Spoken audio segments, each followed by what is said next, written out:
There's plenty of room for gases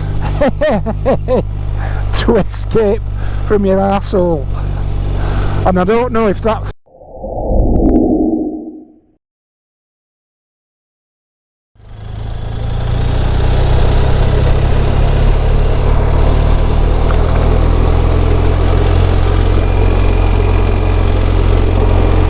hey up.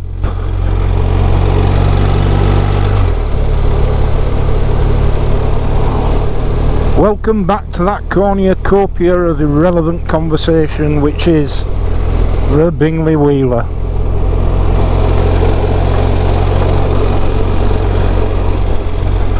And I'm just going to take you on what I consider to be a fairly classic ride. Bits of it are included in Simon Weir's Best Motorcycling Routes book. He calls it the Yorkshire Dales Loop. This is going to be a bit of it. So what we're going to do is, we've just left Pateley Bridge, so we're doing Pateley Bridge to Kettlewell. Now the other classic one you can do is Pateley Bridge to Hawes. Pretty much in the same direction, but Hawes a little bit further on. And waypoints of interest will be Gouthwaite Reservoir, which will be coming up on the right in a few minutes. Then right over the tops and down to Leighton Reservoir, where I shall have my Pateley Bridge pork pie and a tin of shandy. And then from Leighton Reservoir to Massam of Theakston's brewery fame, and then from Massam to Middleham of castle and horse race training fame, and then from Middleham via one or two other little villages, for example West Whitton, beautiful little village, West Whitton. A favourite Stuart Fillingham's. Stuart, if you're watching, of course you're not watching. And then basically you take the road to Hawes, and there is a prior turn off to Kettlewell. There is another route to Kettlewell, actually from the middle of Middleham, if you like.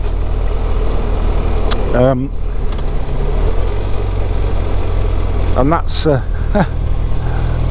now that is one steep and windy road in parts, but it is quite spectacular. Maybe do that another day. It takes a bit longer.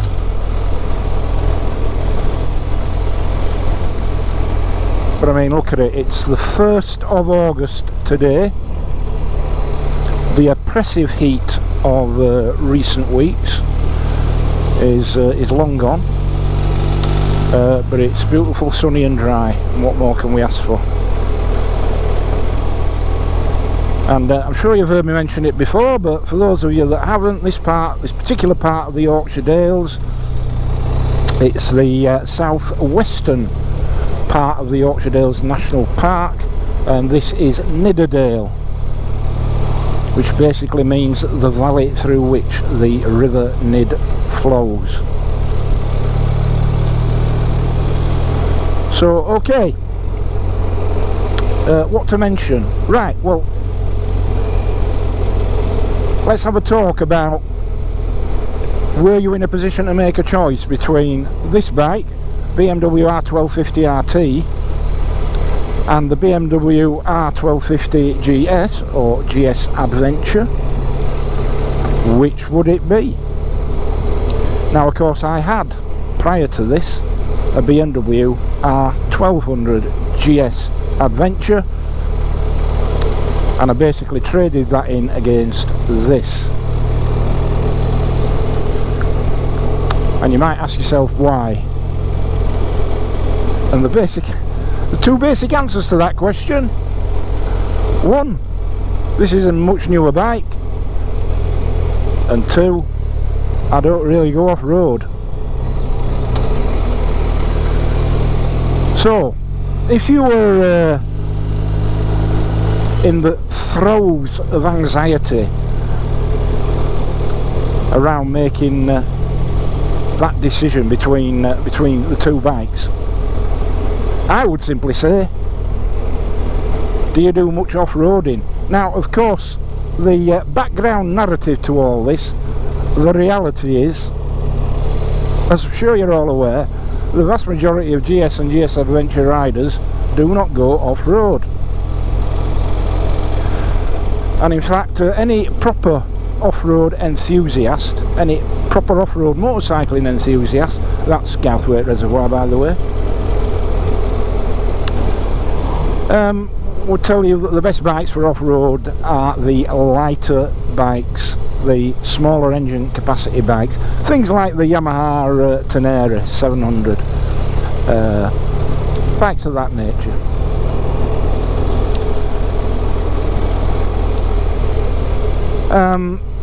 So I suspect that 80 to 90% of the motivation of buying the GS and GS Adventure is almost a stylized decision. A stylized decision sort of rooted in the almost the cultural aspect of what the fuck am I on about? Let me start again.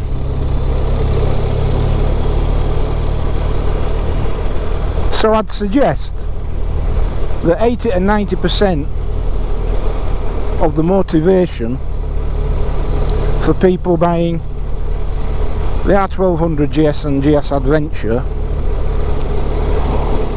is really about the whole adventure bike style and the adventure bike scene, if you like, quote unquotes, rather than any intention, real or implied, or distantly contemplated, of riding off-road to any great extent. And when I say off-road, I mean off-road, I don't mean like a bit of grass. So for example,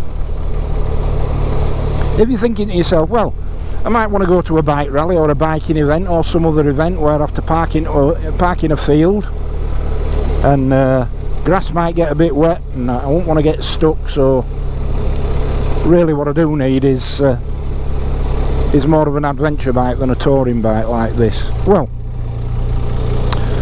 I've just come back from the Wild Bad Weekender 2022, Richie Vida's Wild Bad Weekender 2022. Fantastic event, and I'll put up a highlights video of that if I haven't already. And the venue for that was a great big field on a slope, and woke up Saturday morning and it were pissing down and the field was proper wet, and me and my mate Gazza, VFR Mitch, we were pitched at the bottom of this grassy slope. So I thought this could be entertaining, getting a big heavy touring bike like this up a wet grassy slope.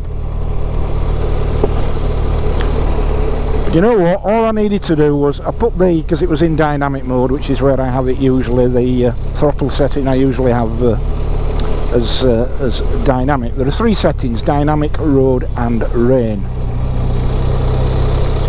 And the rain setting obviously dampens down the throttle response and beefs up the traction control, etc. So I banged her into rain mode, jumped on, started her up, released the clutch, and off we went without a murmur. Not a slip, not a skid, not one moment of instability, right up the old wet grass slope without a problem. So if your only reason for choosing a GS over an RT is that kind of scenario, forget it, because this bike will do it without missing a beat. No, she's fairly low. Is old Gouthwaite Reservoir. I mean, all that greenery you can see there normally, that's all underwater.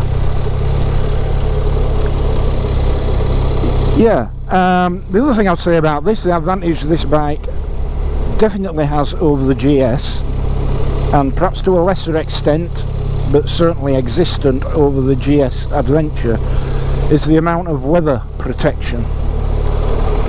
So as I said, on the Saturday morning, coming back from Derbyshire, it were pissing down, and all I did basically was take the A38, I think it was, from where we were stopping, and took the A38 all the way to the M1, M1 North, M62 West to get home,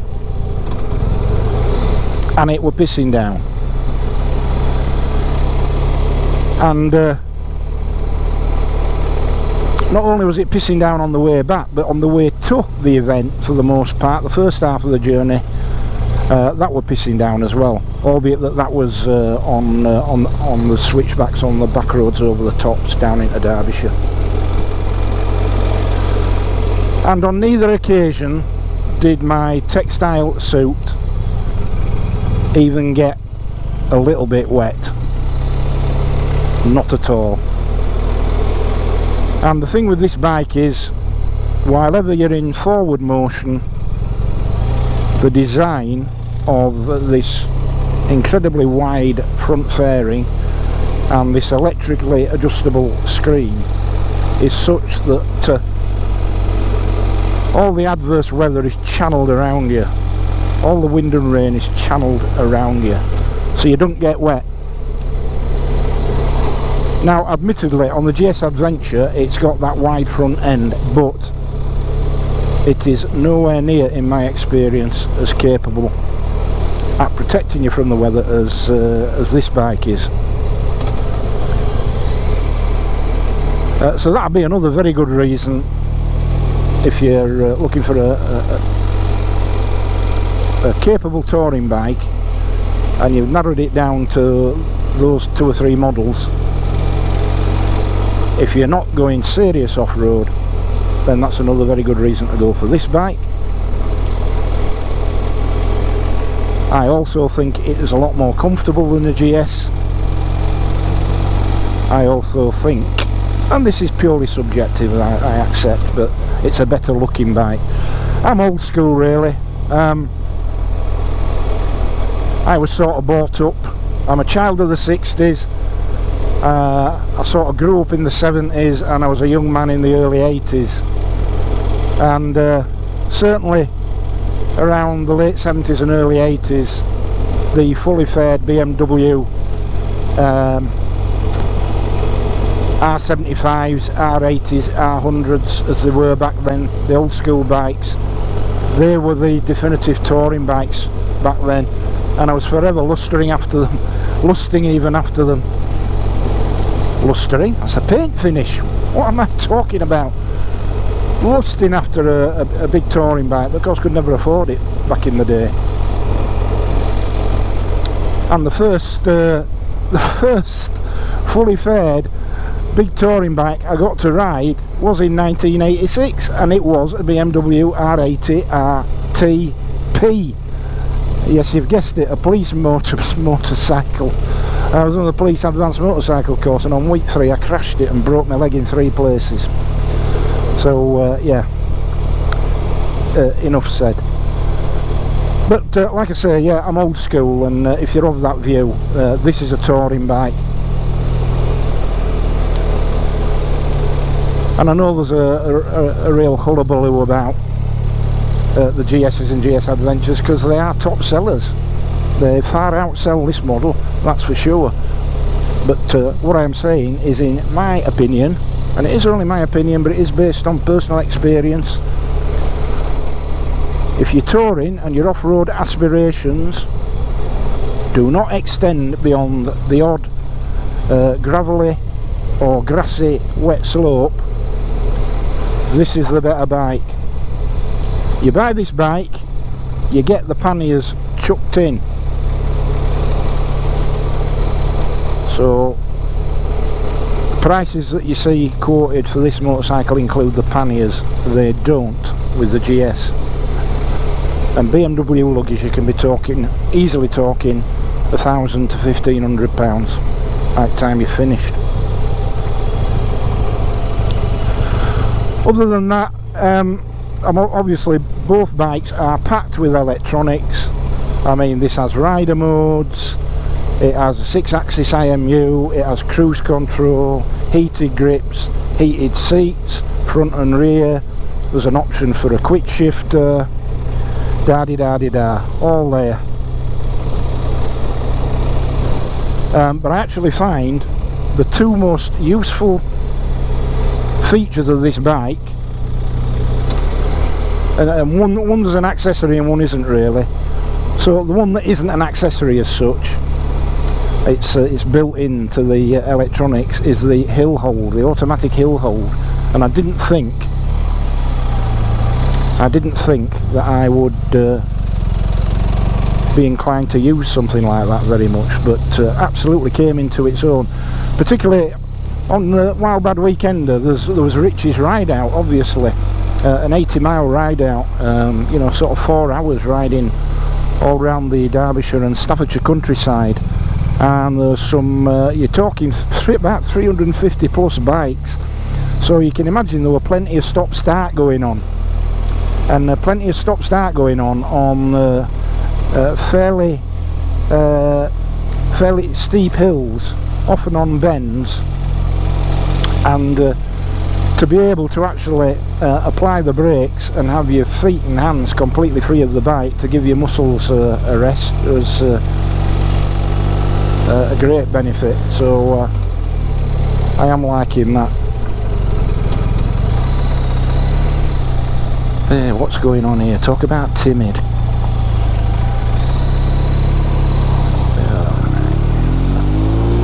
Let's get rid of that dawdler. Right. Oh, and the other thing, hey, are these mesh seat covers from Cool Covers. Hey, they don't half stop you getting a sweaty arse in summer. I mean, they're not cheap. I think they're like 80 quid a piece, and so front and a rear together 160 quid, but top quality. And I think the idea is, thank you sir, I think the idea is that in summer air can flow between cheeks of your arse and seat, keeping you cool, and in winter, especially if you've got heated seats like this bike, there's actually a layer of air between the seat and your arse that heats up and keeps the old arse cheeks warm. And if you're inclined to knock out a good old fart or two when you sat on bike, you know, when you see a motorcyclist, you see them for no apparent reason, for no obvious reason, sort of lift their arse off it seat at bike and then drop it back down again. Let me tell you, they're knocking a fart out, absolutely guaranteed. Now, beauty of this mesh seat is you don't have to do that. You don't have to give yourself away, because there's plenty of room for gases to escape from your arsehole. And I don't know if that featured as part of the R&D that went into developing this here seat cover. But anyway, it's a cracking company. I think they're a British company called Cool Covers. Check them out. Google's your friend. Check them out, Cool Covers. I don't know if you Google seat covers that make it easy to fart, whether you'll get to the same place. I don't know, but you know, sometimes out of every piece of development there are unforeseen positive outcomes.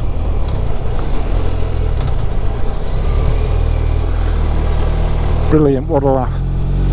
Any road up, so this road takes us right over the top, spectacular views, and then down into Leighton Reservoir. Now, just one more thing before I let you just sit back and drink in this this little trip.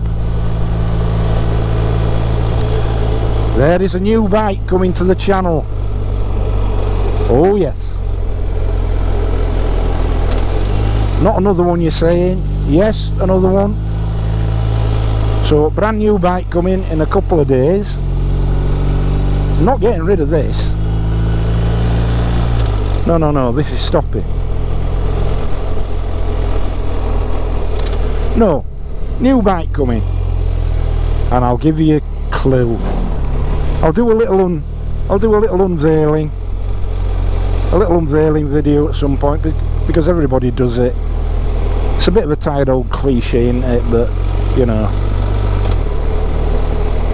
likes of TMF and all of them do it, don't they? So, in my own modest way, with me 917 subscribers, as against his 250,000 odd. But anyway, my 917 subscribers, to each and every one of whom I am eternally grateful for your loyalty. I'll do a quick unveiling, but I'll give you a clue now, and if you've got no better to do with your time, you can put in the comments what your guess is. So it will be a modern classic. Okay, won't be my first modern classic. I've had two before. I'll tell you, the two I've had before was an early one, a Yamaha XJR 1300, which, believe it or not, was a retro bike stroke modern classic bike in sort of the early 2000s. Mine were a 2008. And the other one more recently was a BMW R9T. But I couldn't really get on with that for some reason. Although it looked stunning. A beautiful looking bike. So, it's going to be a modern classic motorcycle with a very long and illustrious pedigree, and it's going to be, bar my very first bike, it's going to be the smallest capacity motorcycle I've had. That's enough clues for you. No prizes for getting it right, but you know, go on, have a guess.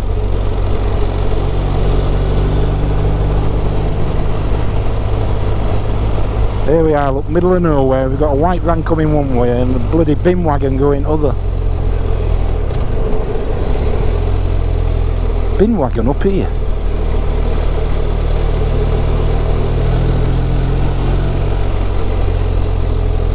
Oh, aye, of course. Farmers have bins.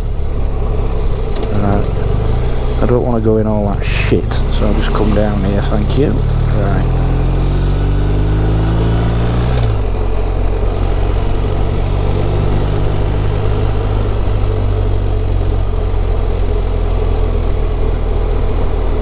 Got to watch these sheep like a hawk.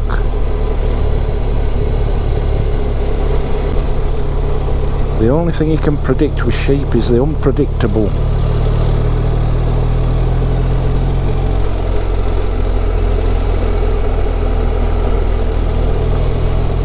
Look at that one there, right in the middle of the road.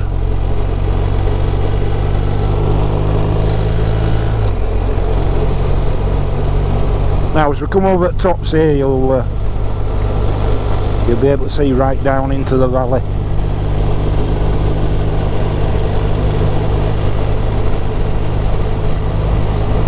There we go, look at that opening up there, look at that view. the fabulous Yorkshire Dales.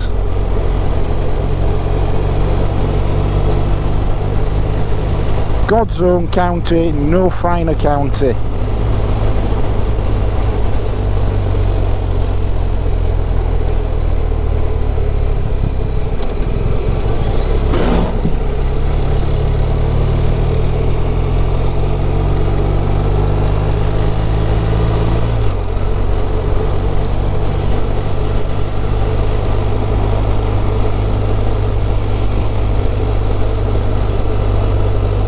If you're ever in this neck of the woods, get yourself up here. It's epic riding. You've got everything. You've got twisties, you've got long straights, you've got uphills and downhills, and